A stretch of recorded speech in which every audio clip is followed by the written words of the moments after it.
हाय, कैसे हैं आप लोग। आई होप कि आप लेक्चर नंबर 6 को आप देख लिए होंगे, राइट। वहाँ हम लोग पढ़े थे कुछ जीन इंटरेक्शंस के बारे में। और जीन इंटरेक्शन क्या था, 2 टाइप का था, राइट। क्या था, intra allelic interaction and inter allelic interaction, right. हम लोग उधर पढ़ चुके थे। मुझे लग रहा है यहाँ हम जो है नॉन एरिडिक इंटरेक्शन के बारे में आज डिस्कस करेंगे। हम लोग एरिडिक इंटरेक्शन देख चुके थे, राइट। आज क्या पढ़ेंगे, नॉन एरिडिक इंटरेक्शंस। यहाँ पर जो एग्जांपल है आज जो डिस्कस करना है आपके साथ, वो इपिस्टेसिस का केस डिस्कस करेंगे हम, राइट। उधर हमने कर चुका था आपके साथ एरिडिक वाला इंटरेक्शन, कोडोमिनेंस का, इनकम्प्लीट डोमिनेंस का, राइट, मल्टीपल एलिज्म, ये सब डिस्कस कर चुका हूं मैं आपके साथ। आज मुझे डिस्कस करना है नॉन एरिडिक इंटरेक्शन और इसमें पढ़ेंगे इपिस्टेसिस। सॉरी, इपिस्टेसिस का भी 2 फॉर्म होता है, एक है डोमिनेंट इपिस्टेसिस और recessive epistasis. Recessive epistasis and dominant. ये डोमिनेंट का हमने आपके पास क्रॉस दिखाया हूं और इसका क्या आता है 12:3:1 रेशियो। देखें कैसे आता है। टोटल 16 बनेगा, 16 में से 12 क्या है, व्हाइट टाइप या इस कलर से दिखाया जा रहा, और 3 क्या है, येलो से दिखाया जा रहा, और 1 क्या, ग्रीन कलर से दिखाया जा रहा।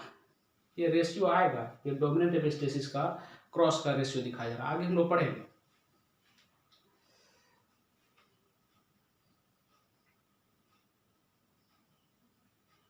देखिए, इंट्राजेनिक इंटरेक्शन या इंट्रा एलिक इंटरेक्शन पढ़े थे हम लोग, पढ़े थे ना, इसमें पढ़े थे हम लोग, पढ़ चुके थे इसमें इनकम्प्लीट के बारे में, कोडोमिनेंस पढ़ चुके थे, मल्टीपल एलिज्म और लीथल जीन, एक एक करके हम लोग डिस्कस कर चुके हैं पिछले लेक्चर में। जिन्होंने लेक्चर को स्किप किया है, आप प्लीज काइंडली जाकर के लेक्चर नंबर 6, लेक्चर नंबर 5 देखिए, ये सब मिलेगा उधर। आज मैं इनको डिस्कस करने वाला हूँ। इसमें से एपिस्टेसिस को खास करके डिस्कस करेंगे आज के लेक्चर में, ठीक है। और नेक्स्ट लेक्चर में कॉम्प्लीमेंट्री, सप्लीमेंट्री और डुप्लीकेट जीन के बारे में। तो देखिए आज क्या है, तो ये नॉन एरिडिक इंटरेक्शन, एपिस्टेसिस। क्या चीज होता है एपिस्टेसिस, ये आज समझ में आएगा। बहुत बार पूछता है, वहां से क्वेश्चंस आता रहता है। एनसीईआरटी में फिलहाल इसको हटा दिया गया है, लेकिन क्वेश्चंस आ सकते हैं यहाँ से, राइट। देखिए इधर क्या है, एपिस्टेसिस कह रहा है क्या, in isolation both gene of a separate allele और non allele has its own separate expression, but in combination only one gene is expressed. क्या कहा गया, स्टेटमेंट को ध्यान से सुनिए। क्या कह रहा है, इन isolation both gene of a separate allele has its own separate expression, but in combination only one gene is expressed। Example से आगे स्पष्ट होगा, ठीक है। देखिए इधर क्या होता है, कह रहा है gene whose character is expressed epistatic कहलाएगा, और gene whose character is suppressed उसको क्या बोलेंगे, हाइपोस्टेट बोलेंगे, ठीक है।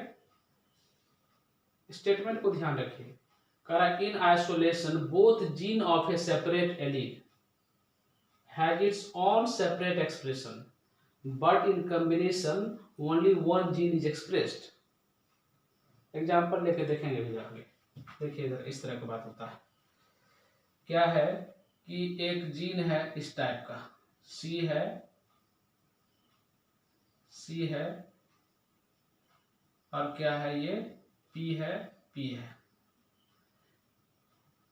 या इसको हम लोग ऐसे ही कह सकते हैं, ये सी है, ये छोटा सी है, ये कलर देता है रेड और ये क्या देता है, व्हाइट देता है, राइट। ये एक जीन का 2 फॉर्म है, एक रेड कलर और इसका रिसेसिव वाला व्हाइट देता है। एक दूसरा जीन लीजिए, ये पी है और ये छोटा पी है, ये देता है ब्लू कलर और ये क्या देता है, व्हाइट देता है, राइट। क्या है, अलग अलग ये अपना एक्सप्रेशन दे रहा है, अलग अलग ये अपना एक्सप्रेशन दे रहा है, राइट, अलग अलग अपना एक्सप्रेशन दे रहा है। देखिए इधर जो स्टेटमेंट है, क्या है statement, in isolation both gene of a separate allele has its own separate expression, है ना, यहाँ है सेपरेट जीन है और ये दोनों एलील का सेपरेट एक्सप्रेशन है, राइट। यहाँ भी क्या है, ये जीन का दो एलील और इसका अपना एक्सप्रेशन है, राइट। क्या क्या करा, और separation, but in combination only one gene expressed. अब ये दोनों जब कंबाइंड होता है, दोनों कंबाइंड होता है कैसे, ये सी और ये ई कंबाइंड हो गया। इस केस में क्या होता है, ये इसका एक्सप्रेशन हो जाता है रेड, राइट, इसका एक्सप्रेशन क्या हो जाता है, रेड हो जाता है, मतलब ये ब्लू वाला सप्रेस हो गया, राइट। तो कह रहा है क्या, कह रहा है क्या, बट इन कॉम्बिनेशन, यहाँ कॉम्बिनेशन बना, only one gene is expressed.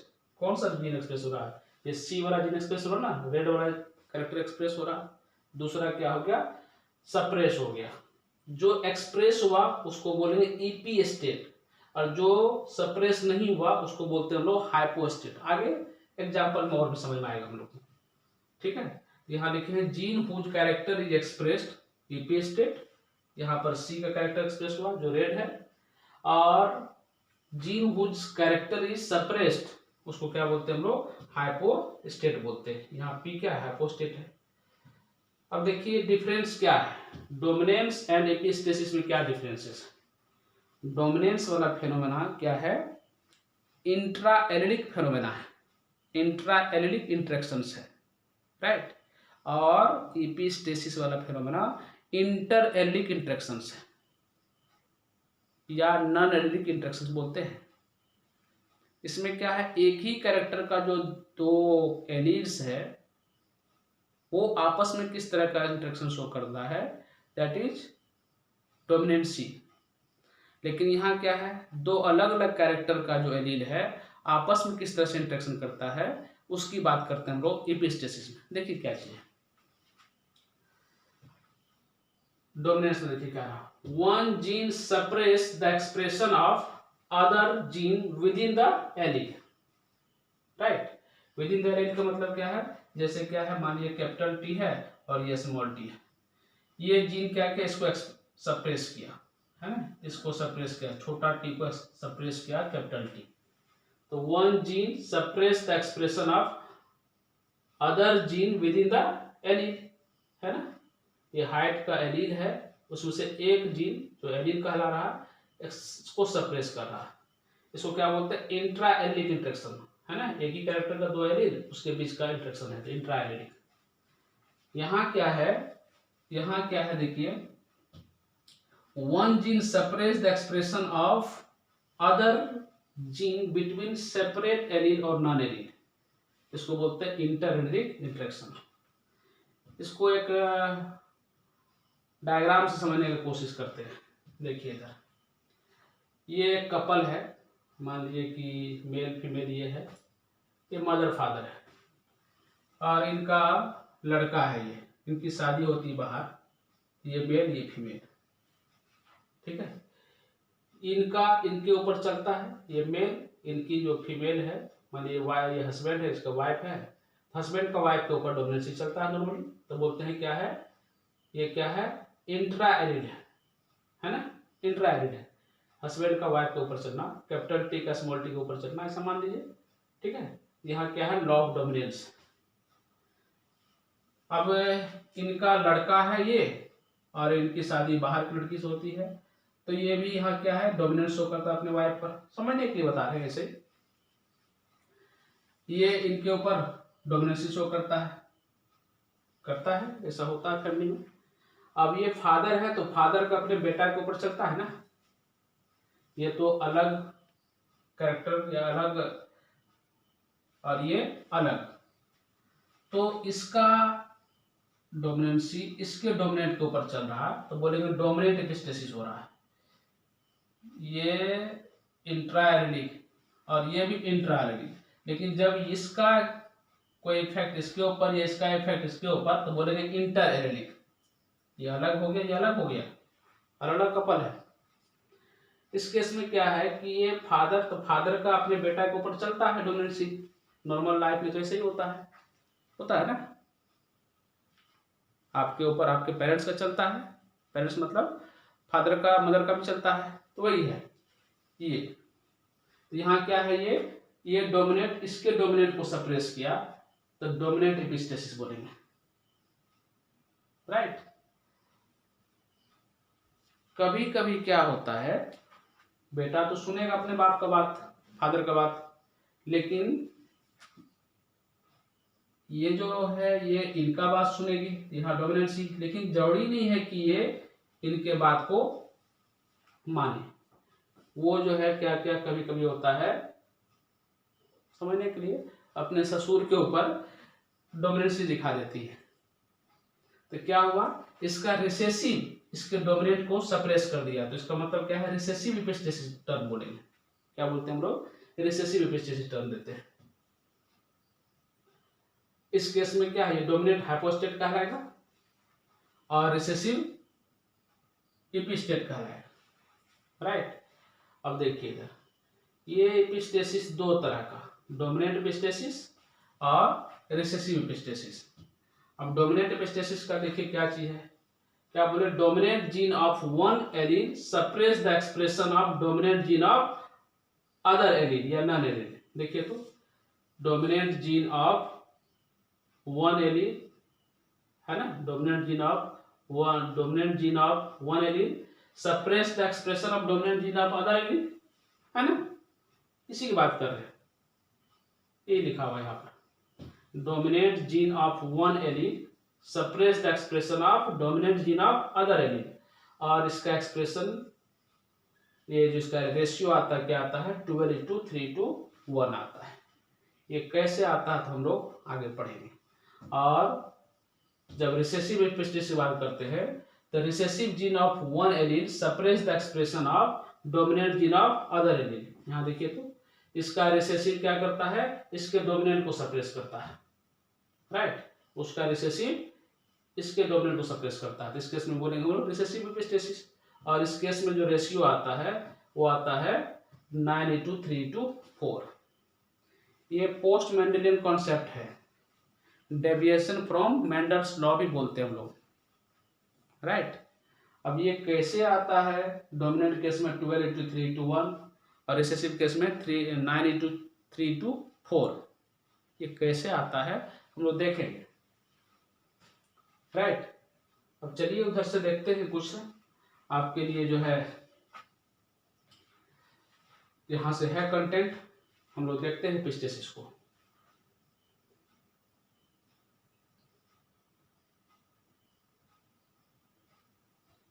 देखिए क्या लिखा हुआ, epistasis, it is the phenomena of masking or suppressing the expression of gene by another non allelic gene, था ना, अभी देखे थे हम लोग। The gene which suppress the expression of non-allelic gene is known as epistatic gene, right। और इसका expression, इसका रेशियो आता है, देखिए 12 क्या है व्हाइट वाला है, 3 क्या है येलो वाला, और 1 क्या है ग्रीन वाला, तो 12:3:1। ये कैसे आता है हम लोग आगे देखेंगे, राइट।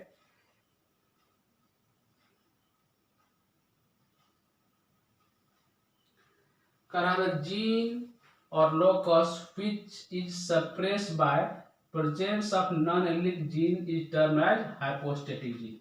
hypostatic gene बोलेंगे, the phenomena by which the effect of gene gets suppressed due to presence of non-allelic gene is called hypostasis, right। उधर से हम लोग देख चुके हैं, चलिए आगे देखते हैं।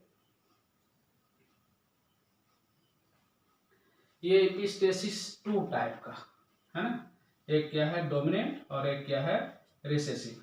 डोमिनेंट का क्या आया था रेशियो, अभी देखे थे हम लोग, 12:3:1 आया था, और इसका क्या आया है 9:3:4 4। ये डाटा आप रेशियो याद रखेंगे, इतना सही काम चल जाएगा आपका। लेकिन रेशियो को जरूर ध्यान रखेंगे, बहुत बार क्वेश्चंस आपको यहाँ से मिलेगा। कैसे आता है ये भी हम लोग सीखेंगे भी आगे,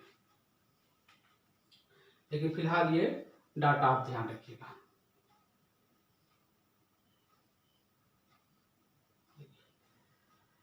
डोमिनेंट एपिस्टेसिस में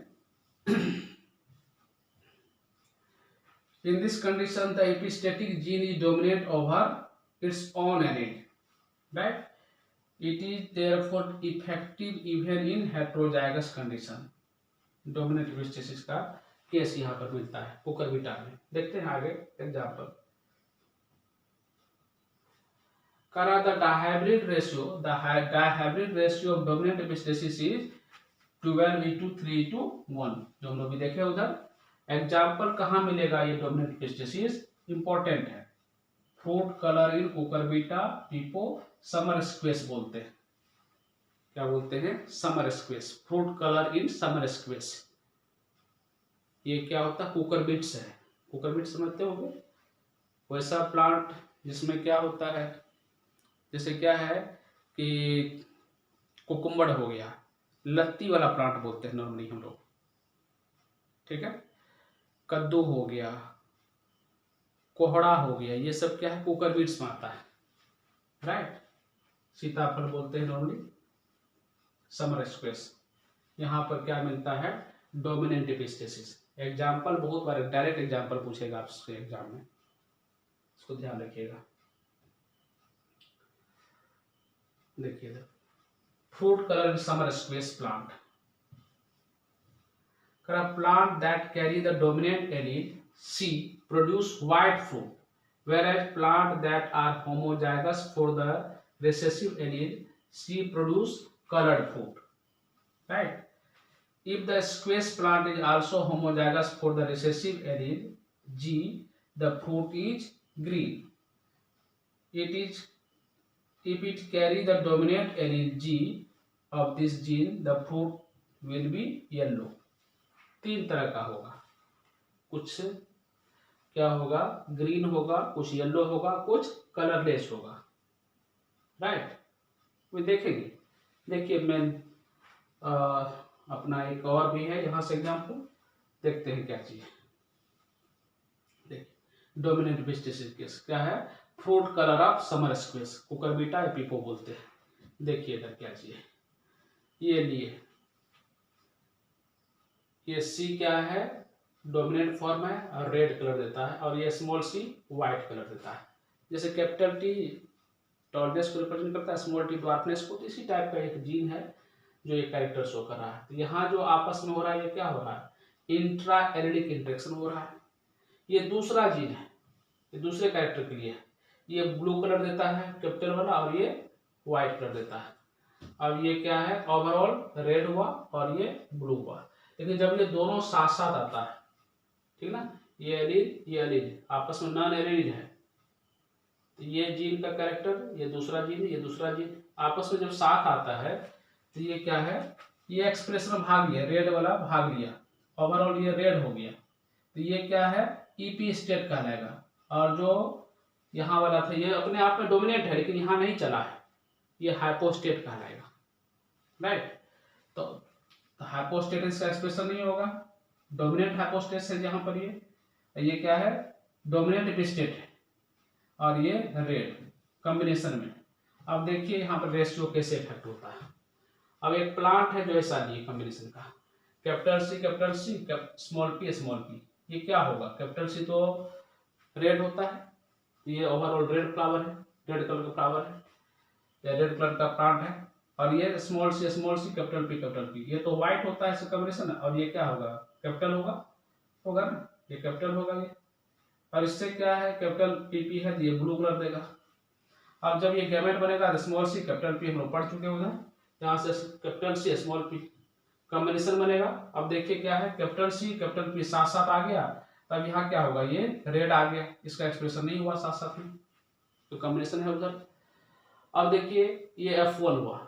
अब इसका हम लोग सेल्फिंग कराएंगे, तो क्या होगा? इससे गैमेट बनाएंगे, जो गैमेट बनेगा, देखिए कितने टाइप गैमेट बनेगा। गैमेट बनेगा कैपिटल सी कैपिटल पी, ये बनेगा 4 टाइप का। 2 हेटेरो है तो 4 टाइप का गैमेट बनेगा। कैपिटल सी स्मॉल पी ये बना, स्मॉल सी कैपिटल पी ये बनेगा, और स्मॉल सी स्मॉल पी ये बनेगा। उधर हम लोग को याद है मेंडल के लॉ से, ऐसा जो दोनों कैपिटल, दोनों जीन के लिए या दोनों एलील्स जो होगा, दोनों कैपिटल वाला एलील होगा, वैसे कितना आया था 9 आया था, याद है? तो 9 आया, एक कैपिटल एक स्मॉल 3 आया था, एक स्मॉल एक कैपिटल 3 आया था, और दोनों स्मॉल स्मॉल 1 आया था। ये 9:3:3:1 ये मेंडल के अकॉर्डिंग ऐसा होना चाहिए। लेकिन यहाँ क्या था, कॉम्बिनेशन तो अलग हो गया। ये दोनों है तो ये तो क्या होगा, इसका चलता है, ये सप्रेस होता तो ये रेड हुआ था, तो ये रेड हो गया 9। यहाँ पर क्या था, ये देखिए, ये अकेला सी है, छोटा पी रहेगा तो ये कैसा दिखेगा, ये भी रेड दिखेगा, रेड हो गया। और क्या है, ये स्मॉल सी कैपिटल पी है, ये कैसा रहेगा, ब्लू दिखेगा, ये तो कलरलेस होता है। और ये स्मॉल सी स्मॉल पी, ये भी तो क्या होगा, कलरलेस होगा, मतलब व्हाइट होगा। ये तो कलरलेस, ये क्या है कैपिटल पी तो ब्लू तो दिखता है ना। तो देखिए, तो ये और ये मिला के क्या 9 और 3 12 हो गया। ये 12 कैसा होगा बताइए, ये 12 कैसा होगा, ये होगा, सॉरी, ये कैसा होगा, ये कैसा होगा, ये 12 कैसा होगा बोलिए, ये रेड होगा, होगा ना। और ये 3 क्या होगा बोलिए, ये ब्लू होगा। और ये क्या होगा, व्हाइट, कलरलेस होगा, या व्हाइट होगा, राइट। ये 3 रेड 12 3 1, तो 12:3:1 रेशियो देखिए मेंडल से डेविएट हो गया कि नहीं, मेंडल से डेविएट हो गया, नहीं हुआ। मेंडल के अकॉर्डिंग तो 9:3:3 आना चाहिए, होना चाहिए ना। लेकिन क्या हुआ यहाँ पर, ये कॉम्बिनेशन की वजह से रेड तो हुआ, लेकिन ये खलिया तो सी भी तो रेड ही करता है, तो नहीं आ गया रेड। ध्यान रखिएगा इसको। अब देखिए यहां से,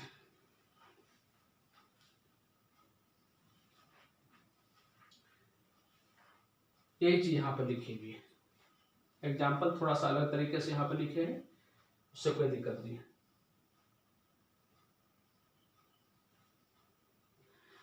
to gene control steps in the synthesis of green pigment. The first step convert a colorless precursor into yellow pigment, and the second step convert this yellow pigment into green pigment. देख रहे हैं, ये precursor है colour के लिए, इसके लिए 2 gene चाहिए, जीन 1 का प्रोडक्ट और जीन 2 का प्रोडक्ट, दोनों साथ साथ काम करेगा तो वो एक्सप्रेशन में भाग लेगा। सेम वही चीज है, ये था ना सी और ये स्मॉल सी, ये रेड हुआ और ये क्या हुआ, कलरलेस हुआ या व्हाइट हुआ। और ये क्या है, कैपिटल पी स्मॉल पी, ये ब्लू हुआ जो उधर बताए थे अभी, और ये क्या है, व्हाइट। अब जब दोनों साथ आता है तो ये सी पी बनता है ना। तो इस केस में क्या है, जब दोनों साथ आया तो इसका चलता है, ये होता है रेड, अभी देखे थे उधर, है ना। तो कलर्ड होने के लिए क्या है, जीन ए और जीन बी दोनों का होना चाहिए, ये दोनों के लिए कलर्ड हुआ, चलता इसका है, राइट। ध्यान रखिएगा इसको।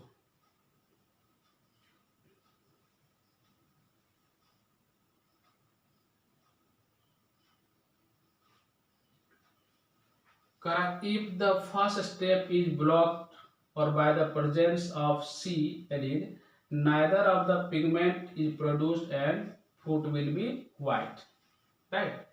If only the second step is blocked by the presence of G allele, the yellow pigment cannot be converted into the green pigment and the fruit will be yellow. 2 gene 2 अलग अलग steps को control करता है, right. ध्यान से देखिए,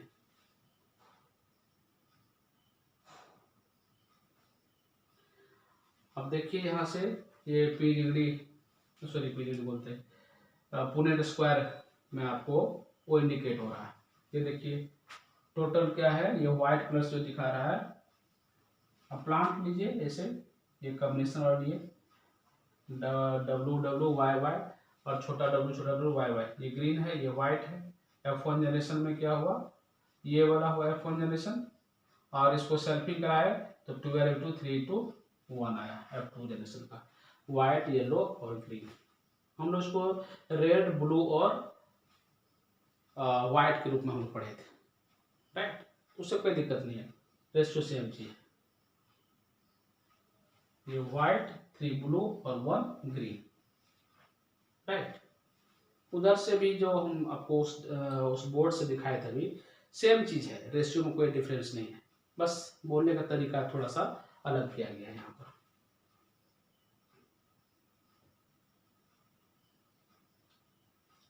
देखिए recessive epistasis क्या है, करा in this condition the epistatic gene is recessive to its own allele, right.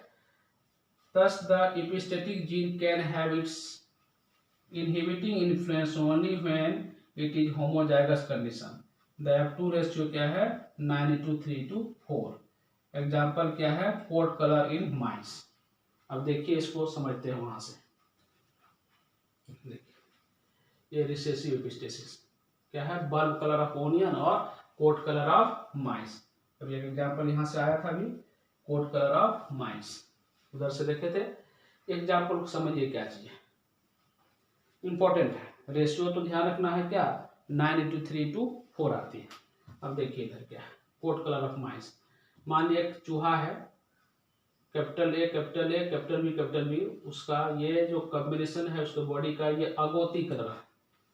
चूहा 3 तरह का होता है, एक तो अगोती नॉर्मली जो चूहा का कलर है ग्रेस अगोती बोलते हैं टर्म, ये ध्यान रखना है। एक ब्लैक कलर का होता है और एक वाइट कलर्स का होता है, वाइट वाला अल्बाइनो बोलते हैं, राइट। देखिए इधर तो ये वाला क्या है अगोती है, और ये वाला कॉम्बिनेशन क्या है अल्बाइनो है। ये दोनों को क्रॉस करा दिए तो गैमेट बनेगा छोटा ए छोटा बी, और यहाँ से कैपिटल ए कैपिटल बी, और ये क्रॉस किया बन गया क्या दोनों है ना, कैपिटल ए कैपिटल बी दोनों है, ये अगोती कहलाएगा। अब देखिए यहाँ से गैमेट बनाएंगे सेम वही जैसे मेंडल बनाते थे, capital A capital B capital A capital B capital A small A capital B और small A small B, right. ये तो क्या होगा दोनों कैपिटल कैपिटल अगोती आएगा।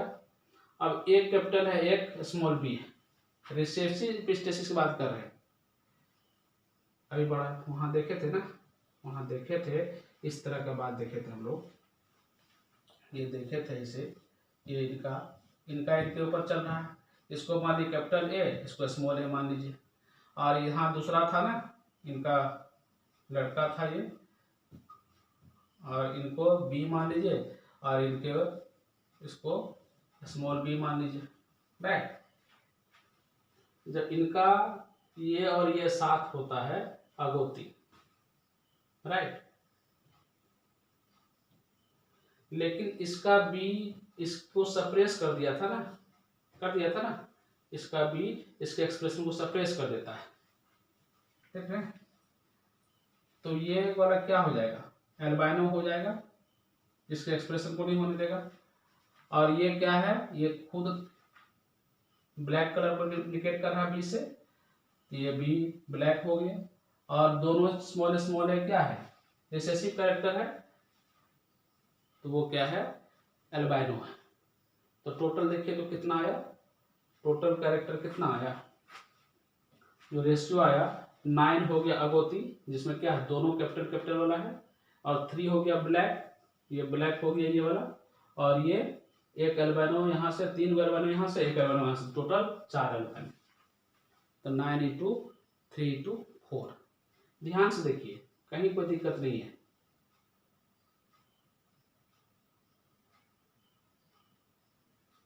ये जो लिए हैं कोट कलर लिए हैं, माइस का कोट कलर लिए हैं, A capital A capital A capital B capital B, agouti colour जो माइस का कलर देखते हैं ना हम लोग अगोती बोलते हैं उसको, ग्रेइश जो कलर नजर आता है। खलिया एक बड़ा रहेगा तो वो ब्लैक को इंडिकेट करेगा, जैसे मान लीजिए ये केवल एक है ऐसा, ये ब्लैक, ये क्या है ब्लैक इंडिकेट करेगा, ये भी क्या है ये भी ब्लैक को इंडिकेट करेगा। लेकिन यदि ए के साथ स्मॉल बी आ गया तो ये तो इसके ऊपर डोमिनेंस हो जाता है ना, इनके एक्सप्रेशन को बंद कर देगा तो ये क्या हो जाएगा, एल्बाइनो हो जाएगा, एल्बाइनो। ठीक है, वही चीज लिखे हैं, वही था ना, एक डायग्राम बनाए थे यहाँ से, देखिए इस चीज को, है ना। अभी जो उधर हम लोग रफ डायग्राम किए थे कि ये पेरेंट्स है, इनका इनके वाइफ पर चलता है ना, ये वाइफ, ये हस्बैंड, मान लीजिए ये जो है पेरेंट है और ये उनका ऑफ स्प्रिंग जनरेशन में से है, ये लड़का है, तो ये पेरेंट्स का इनके वाइफ पर चलता है, कैपिटल ए, ये स्मॉल है, ये दूसरा जीन है, कैपिटल बी स्मॉल बी। अब इनका इनके ऊपर तो चलता है, इनका इनके ऊपर भी चलता है ना, तो ये दोनों मिलकर के एक्सप्रेशन दे दिया अगौती। लेकिन बोले क्या नहीं, ये जरूरी नहीं कि ये स्मॉल वाली जो इनका जो वाइफ है ये इनका सुने। रियल लाइफ में कभी ऐसा होता है, बहू जो है ससुर का नहीं सुनती है। इस केस में क्या हुआ, यह ससुर को सप्रेस करके रखती है, तो इस केस में स्मॉल बी क्या हुआ, कैपिटल ए को सप्रेस कर दिया, तो स्मॉल बी क्या हुआ, कैपिटल ए को सप्रेस कर दिया, एल्बाइनो कर दिया। और नॉर्मली ये बी जो है तो अपना कलर देती है, माँ के ऊपर बेटा का चलता है, ये हो गया, ये माँ है, इस बेटा का ये माँ हुआ, बेटा का चलता है माँ के ऊपर, तो अपना ब्लैक कलर दिया ये। और दोनों तो स्मॉल स्मॉल है, ये भी कोई एक्सप्रेशन नहीं, ये भी एक्सप्रेशन नहीं, ये क्या है, सासू माँ के ऊपर बहू का नहीं चल पाता है, ध्यान रखिएगा, बहू के ऊपर सासू माँ का चलता है, इस तरह समझिए बात को।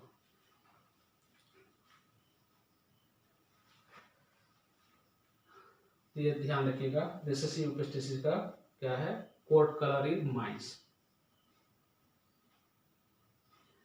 दूसरा एग्जांपल देखिए यहाँ से आता है, लेथारस ओडोरेटस से आता है।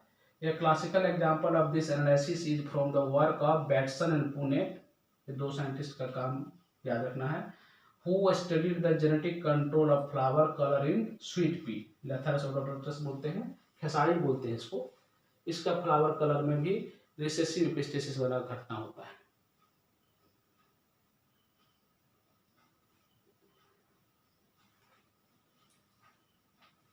The flower in the plant are either purple or white. Purple if they contain anthocyanin pigment and white if they do not. Flower colour purple हो सकता है या व्हाइट हो सकता है। पर्पल होगा इसका मतलब क्या है, उसमें पिगमेंट है एंथोसाइनिन, जिसमें पिगमेंट एंथोसाइनिन नहीं है वो क्या होगा, कलरलेस हो गया। तो यही फेनोमेना होता है इपिस्टेसिस में। देखते हैं हुए आगे। Batson and Punnett crossed two different varieties with white flower to obtain F1 hybrid, which all had purple flower. Right? When hybrid were crossed, they obtained a ratio 9 purple or 7 white plant in F2 generation. 9:7 आ रहा है, right. लेकिन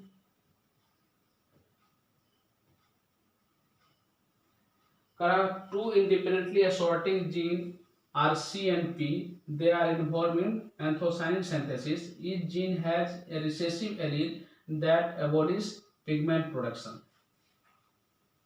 Right? देखिए यहाँ पर ये expression देखिए, ये जो भी आया था 9 पर्पल और 7 व्हाइट, रिसेसिव इपिस्टेसिस केस में रेशियो अलग हो जाता है।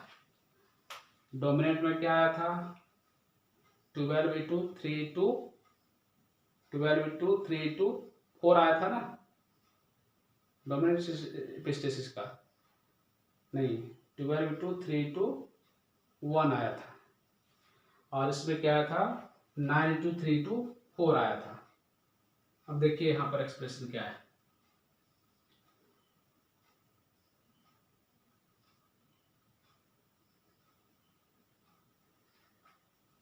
ये कैसा कलर देगा, व्हाइट, ये भी व्हाइट, ये पर्पल, ठीक है, और इसको F1 को क्रॉस कराए तो क्या है, ये आपको मिल गया 9 पर्पल और 7 white,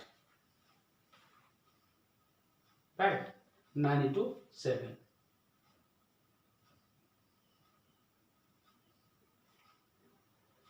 Another classic study of epistasis was performed by George Sewell and using a weedly plant called the shepherd purse, Capsella bursa pastoris बोलते हैं, यहाँ भी होता है।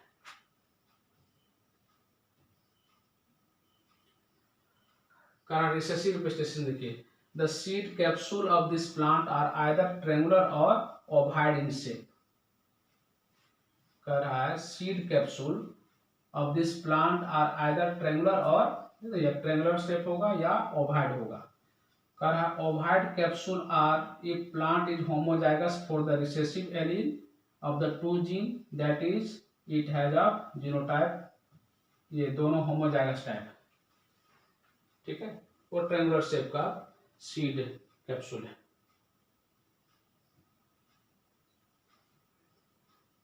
If dominant allele of either gene is present, the plant produce triangular capsule. दो तरह capsule है, triangular है और ओवाइड है। The evidence of this conclusion comes from the cross between doubly heterozygous plant. ध्यान से इसको पढ़िएगा 2 बार 3 बार, आपको समझ में आएगी क्या चीज है। Such cross produce progeny in the ratio 15:1, ovoid, indicating that dominant allele of one gene is epistatic over the recessive gene of other। 15:1 का रेशियो आता है।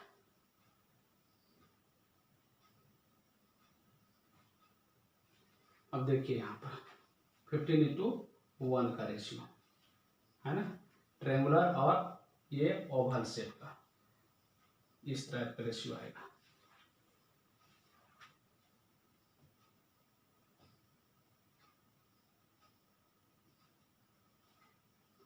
Data uses that capsule shape is determined by duplicate development pathway, either of each can produce a triangular capsule.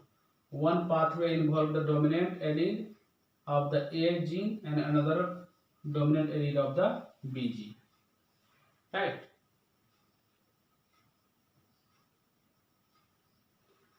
A precursor substance can be converted into product that leads to the triangular seed capsule through the either of the two pathway. When both pathway are blocked by homozygous recessive allele, the triangular phenotype is suppressed and the ovoid capsule produced.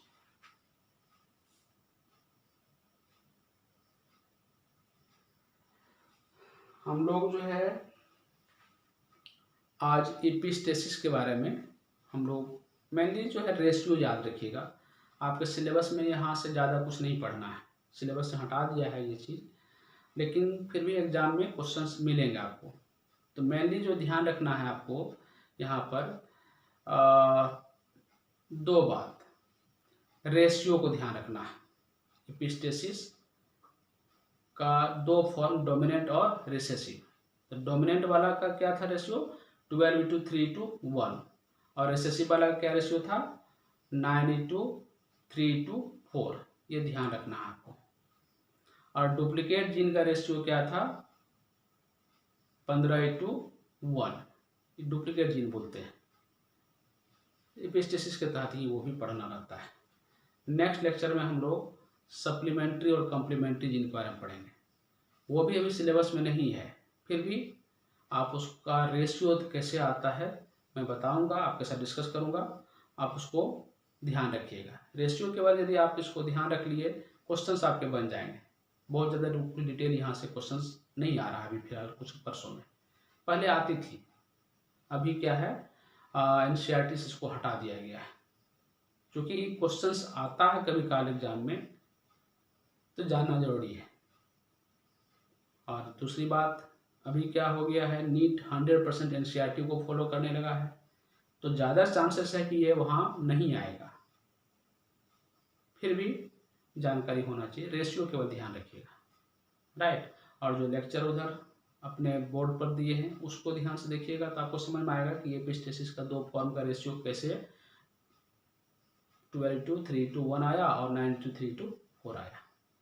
Right, मिलते हैं next lecture में।